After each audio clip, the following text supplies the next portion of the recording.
Pride and Prejudice by Jane Austen, Chapter 2. Mr. Bennet was among the earliest of those who waited on Mr. Bingley. He had always intended to visit him, though to the last always assuring his wife that he should not go. Until the evening after the visit was paid, she had no knowledge of it. It was then disclosed in the following manner. Observing his second daughter employed in trimming a hat, he suddenly addressed her with, "I hope Mr. Bingley will like it, Lizzie." "We are not in a way to know what Mr. Bingley likes," said her mother resentfully, "since we are not to visit." "But you forget, Mamma," said Elizabeth, "that we shall meet him at the assemblies, and that Mrs. Long has promised to introduce him." "I do not believe Mrs. Long will do any such thing. She has 2 nieces of her own. She is a selfish, hypocritical woman, and I have no opinion of her." "Nor more have I," said Mr. Bennet, "and I am glad to find that you do not depend on her serving you." Mrs. Bennet deigned not to make any reply, but unable to contain herself, began scolding one of her daughters. "Don't keep coughing so, Kitty, for heaven's sake. Have a little compassion on my nerves. You tear them to pieces." "Kitty has no discretion in her coughs," said her father. "She times them ill." "I do not cough for my own amusement," replied Kitty fretfully. "When is your next ball to be, Lizzie?"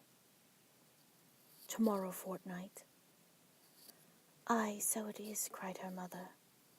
"And Mrs. Long does not come back till the day before, so it will be impossible for her to introduce him, for she will not know him herself."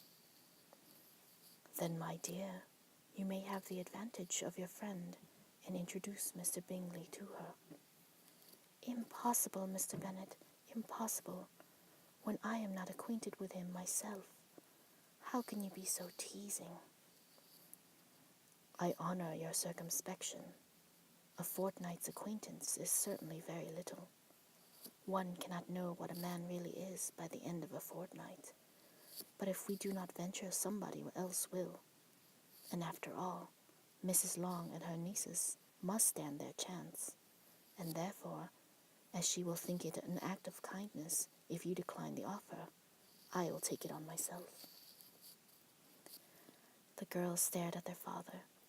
Mrs. Bennet said only, "Nonsense, nonsense." "What can be the meaning of that emphatic exclamation?" cried he. "Do you consider the forms of introduction and the stress that is laid on them as nonsense? I cannot quite agree with you there. What say you, Mary? For you are a young lady of deep reflection, I know, and read great books and make extracts." Mary wished to say something very sensible, but knew not how. "While Mary's adjusting her ideas," he continued, "let us return to Mr. Bingley." "I am sick of Mr. Bingley," cried his wife. "I am sorry to hear that, but why did you not tell me so before? If I had known as much this morning, I certainly would not have called on him.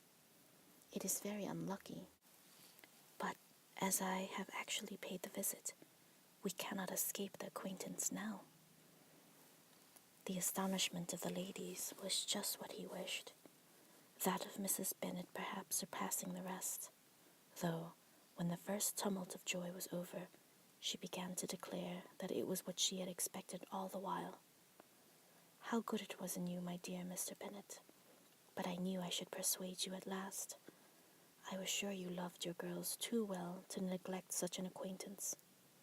Well, how pleased I am! And it is such a good joke, too, that you should have gone this morning and never said a word about it till now."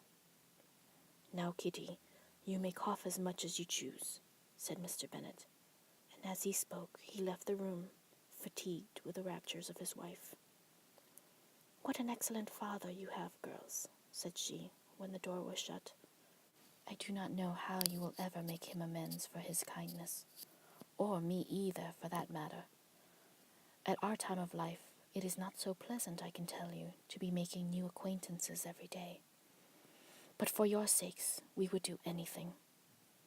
Lydia, my love, though you are the youngest, I dare say Mr. Bingley will dance with you at the next ball."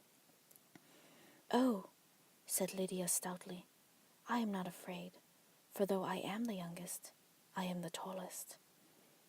The rest of the evening was spent in conjecturing how soon he would return Mr. Bennet's visit, and determining when they should ask him to dinner.